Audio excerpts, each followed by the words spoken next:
பெட்டி கதையை வந்து நீங்க சொன்ன கதையை வந்து விஜய் வந்து சொல்லியிருக்காரு. அது உங்களோட தொண்டர்களும் சரி, உங்களோட எல்லாருமே சரி, நண்பர்களும் சரி, அவங்க வந்து எங்க சீமான் அண்ணா சொன்னதுன்னு சொல்றாங்க. ஆனா அவங்க சைடுன்னு பார்த்தா இதெல்லாம் ஒரு கதை, இதெல்லாம் புனைப்பு கதைன்னு சொல்றாங்க. அது எப்படி பாக்குறீங்க? கதை அது கதைனால அந்த முதல்ல அதை அந்த இந்த நிலத்தில் எடுத்து சொன்னது யாருன்னு இருக்குல்ல. நான் அதை 2021 தேர்தலில் வாக்கு சேகரிக்கும் போது ஒரு நேர்மையாளனை உண்மையானனை தேர்வு செய்யுங்கன்னு நான் அந்த கதையை சொல்கிறேன். அதை தம்பி வந்து இன்றைக்கி அதை நான் வந்து இந்த நாட்டின் இளவரசனை தேர்வு செய்கிறதுக்காக சொன்னேன். அடுத்த மன்னனை அவர் தளபதின்னு மாற்றிட்டு அதை சொல்கிறாரு. அதில் வருத்தம் இல்லை. அது இப்போ ஒன்றிலிருந்து ஒன்று கட்டுறதை நான் எங்கேயோ கட்டுறதை நான் சொல்கிறேன். அவர் இதை கட்டுறது அண்ணன்ட்ட கட்டுறதை தம்பி இன்னொரு இடத்துல சொல்கிறார். அது தவறு ஒன்றும் இல்லை. அரசியல் அனுபவத்தில் சொல்லுங்கள், மாநாட்டுக்கு கூடுற கூட்டம்லாம் ஓட்டாக வருமா? ஏன்னா சிரஞ்சீவி என்பது மாநாடு கூட்டினாரு, பெரிய இதோட லட்சக்கணக்கான தாவேக்கா மாநாட்டு கூட்டத்தை பற்றி என்ன நினைக்கிறீங்க? அப்போ நான் அவர் தெளிவாக சொல்லிட்டாரு, எனக்கும் திமுக தான் போட்டி, மற்ற யாருக்கு இல்லைன்னு உங்களை வந்து போட்டியில் சேர்க்க மாட்டேங்காரு.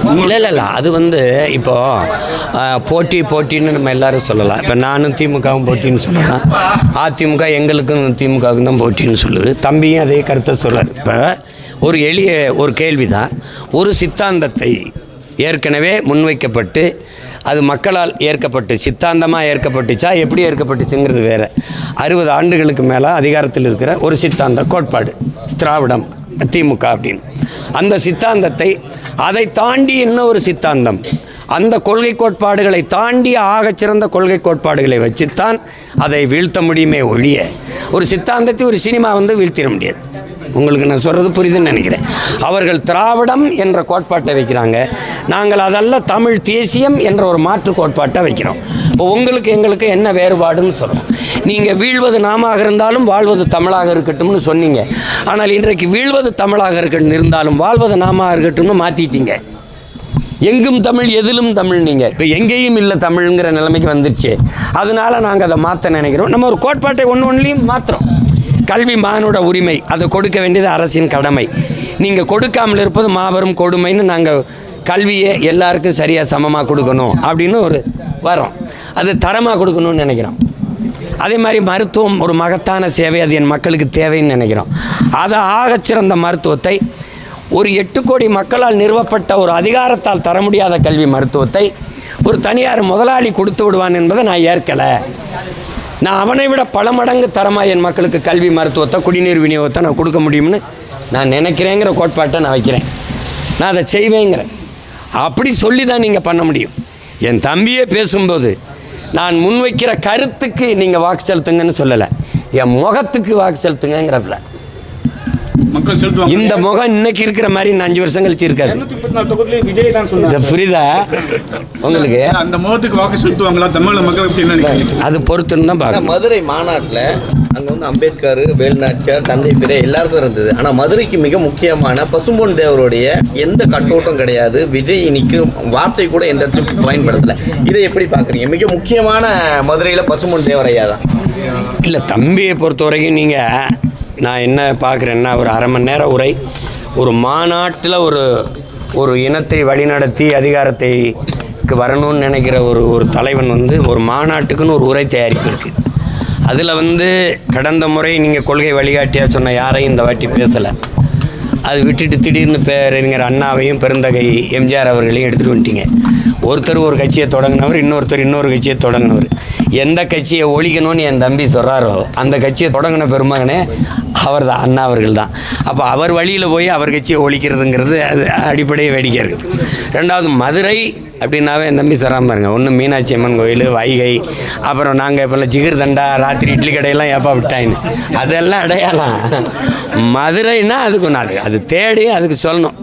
அதை விட்டுட்டு அவன் பேசுகிறம்போது பாருங்கள், எம்ஜிஆர் யாருன்னு தெரியுமா உங்களுக்கு? எம்ஜிஆர் யாருன்னு தெரியுமா? டேய் உனக்கு தாண்டா இப்போ தெரியுது, எல்லாருக்கும் தெரிஞ்சாண்டா அவர் முதலமைச்சராக இருங்க, அவரை புகழ்ந்துருக்க. அப்படி தெரியுது இல்லை, அவர் அப்போ தான் அவர் தெரிஞ்சுக்கிறாரு எம்ஜிஆர் யாருன்னு தெரியுதா.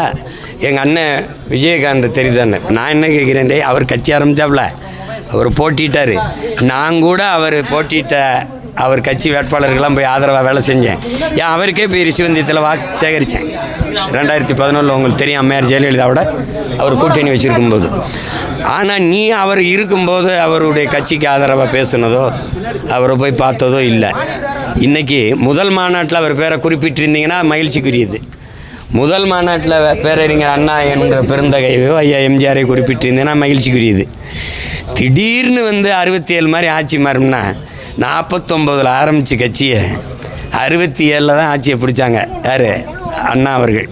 அதுக்கு எவ்வளவு காலம் விலை கொடுத்துருக்கிறாரு. அதுக்கு முன்னாடி 2 முறை தேர்தல் நின்று வென்று தோற்று 22 விழுக்காடு வாக்கை வச்சு மூதறிஞர் ராஜாஜி, கம்யூனிஸ்ட் கட்சி, அப்புறம் நம்முடைய தமிழர் தந்தை ஐயா சீபா ஆதித்தனாருடையது, ஃபார்வர்ட் பிளாக், இந்த கட்சிகளெல்லாம் இணைச்சிக்கிட்டு தான் நின்று வென்றாங்க. அப்போ அது ஆண்ட சொல்லிட்ட மாதிரி அது டப்புன்னு மாறிடாது. ஆனால் நீங்களும் தனித்து நிற்கீங்க, தாவேக்காவும் தனித்து நிற்குன்னு சொல்கிறாங்க. உங்கள் 2 பேருக்கான போட்டி எப்படி இருக்கும்? மதுரை மாநாட்டோட கூட்டம் ஓட்டமாக வருமா? மேடையில் அதில் பங்குன்னு சொல்லியிருக்காங்க. அதில் நாங்கள் நீங்கள் இந்த நாடை என் கனவுக்குள்ளே ஒரு நாடு இருக்குல்ல, அந்த நாடு எப்படி இருக்கும்னு உங்களுக்கு காட்டுவேன். நான் சொல்கிறது புரியுதுன்னு நினைக்கிறேன். போட்டு காட்டுவேன். என்னுடைய ஆட்சியில் கல்வி எப்படி இருக்குது பாருங்கள், எங்களுடைய ஆட்சியில் சாலை எப்படி இருக்குது பாருங்கள், எங்களுடைய ஆட்சியில் காவல்துறை எப்படி இயங்குது பாருங்கள், போக்குவரத்து எப்படி இருக்குது பாருங்கள் அப்படின்னு காட்டுவேன். இது சாத்தியமான பாருங்கள், இந்த நாட்டில் இது சாத்தியப்படுது பாருங்கள், இப்படி வேலை வாய்ப்பை கொடுப்பேன் பாருங்கள், இப்படி மருத்துவத்தின் தரத்தை கொடுப்பேன் பாருங்கன்னு என்ன சொல்லுவேன். பேசி நீங்கள் நம்பலை. ஏன்னா 15 வருஷம் என்னை காலி பண்ணிட்டீங்க. ஆனால் இப்போ நான் உங்களை நம்பலை. அதனால் என்ன செய்கிறேன், இந்த வாரம் இப்படி இருக்கும்னு காட்டிடுறேன். எப்படி அதை நீ பொறுத்திருந்தான் பார்க்கணும். ஆனால் தொண்டர்களை இழிவுபடுத்த, தொண்டர்கள் ரசிகர்கள் இது கிரீஸ் தடவி அவங்க கேவலப்படுத்த ஒரு விஷயம் பண்ணியிருக்காங்க. யாரும் கிட்ட நெருங்காதபடி அதை கேட்டு பார்த்தீங்கன்னா நீங்களே வீடியோ பார்த்துருப்பீங்க. அணில் குஞ்சு விஷயத்தை ஒன்று பண்ணியிருப்பாங்க. அது எப்படி நான் பார்த்துருக்கீங்க? ஏதோ எல்லாத்தையுமே இன்றைக்கே பேசுகிறேன். நாளைக்கு கூட்டம் இருக்கு. நீதிமன்றத்தையும் நீதித்துறையும் அவமதித்து பேசியதாக சீமான் மீது பதிவு செய்யுங்க அப்படின்னு நீதிமன்றம் சொல்லியிருக்கு. என்ன அப்படி தவறாக பேசிட்டீங்க? எங்கே உங்களுக்கு சொல்றேன். எங்கே எப்போ சொல்லியிருக்கு?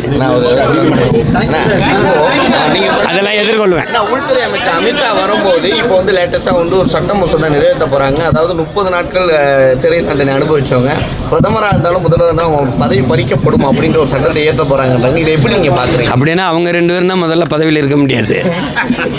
ஏன்னா இவங்கெல்லாம் குஜராத் கலவரத்தை யார் நடத்துனதுன்னு உங்களுக்கு தெரியும். அப்போ யார் அந்த நாட்டில் முதன்மையான மாநிலத்தில் அந்த மாநிலத்தில் பொறுப்பில் இருந்ததுன்னு தெரியும். சொல்லுவாங்க. இதெல்லாம் ஒரு பரபரப்புக்காக சொல்கிறதா. அது சட்டம் வராது, நிறைவேற்ற முடியாது. உங்களுக்கு தெரியும்னு நினைக்கிறேன். சிஏ எல்லாம் இப்போ நிறைவேறியிருக்கா?